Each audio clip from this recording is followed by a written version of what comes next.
নমস্কাৰ লখিমপুৰৰ বাতৰি হাতত লৈ ষ্টুডিঅ'ত এয়া মই কুলেন্দু ভূঞা লখিমপুৰ জিলা পৰিষদ আজি আনুষ্ঠানিকভাৱে গঠন হয় আজি লখিমপুৰ জিলা আয়ুক্তৰ কাৰ্যালয়ত শপত গ্ৰহণ কৰে লখিমপুৰ জিলা পৰিষদৰ নৱনিৰ্বাচিত সভানেত্ৰী সোনিয়া বৰগোহাঁই আৰু উপসভাপতি খগেন হাজৰিকাই জিলা আয়ুক্তৰ কাৰ্যালয়ৰ সন্মুখত সভানেত্ৰী হিচাপে নিৰ্বাচিত হোৱাৰ পিছত সোনিয়া বৰগোহাঁই সাংবাদিকৰ আগত কয়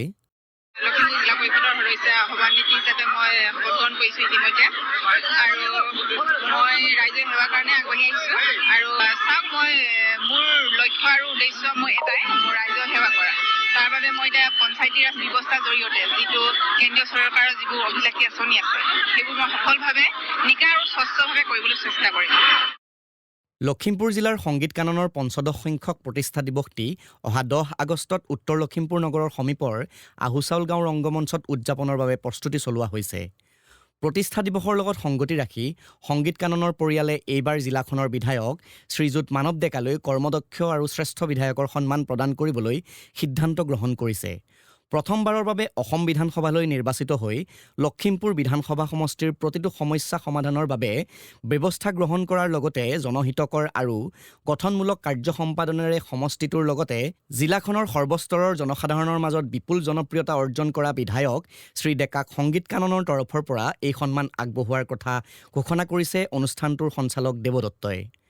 আজি পবিত্ৰ শাওণ মাহৰ তৃতীয়টি সোমবাৰ হিন্দুৰ আৰাধ্য দেৱতা মহাদেৱ শিৱৰ মাহ হিচাপে গণ্য কৰা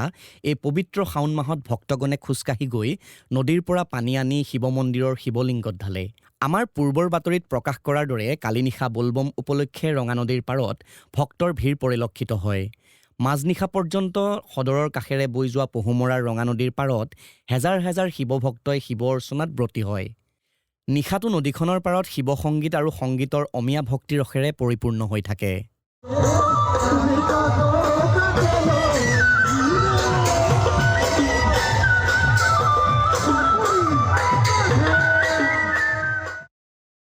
লখিমপুৰত অলপতে বিশ্ব স্তনপান সপ্তাহৰ জিলা পৰ্যায়ৰ উদ্বোধনী অনুষ্ঠান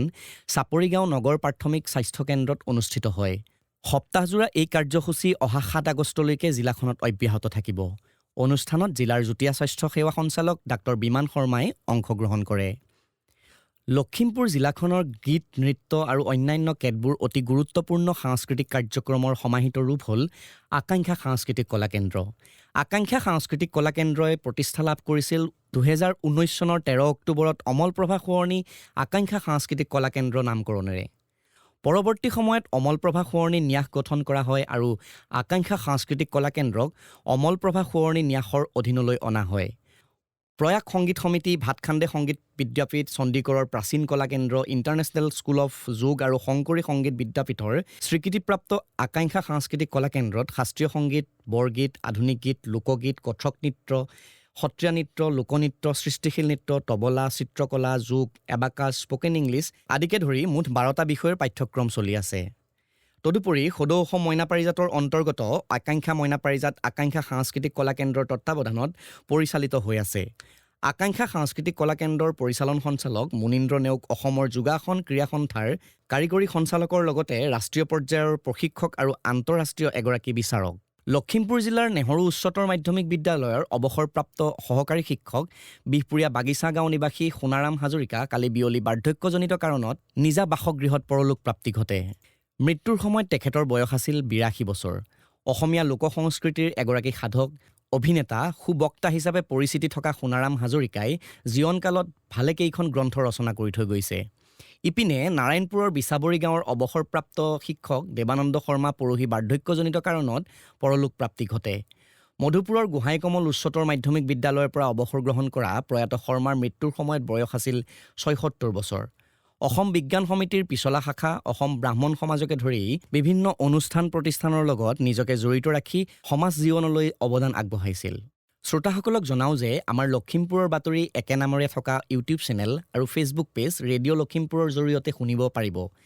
নিয়মীয়াকৈ বাতৰিসমূহ শুনি থাকিবলৈ ফেচবুক পেজটিক ফ'ল' আৰু ইউটিউব চেনেলটি ছাবস্ক্ৰাইব কৰিব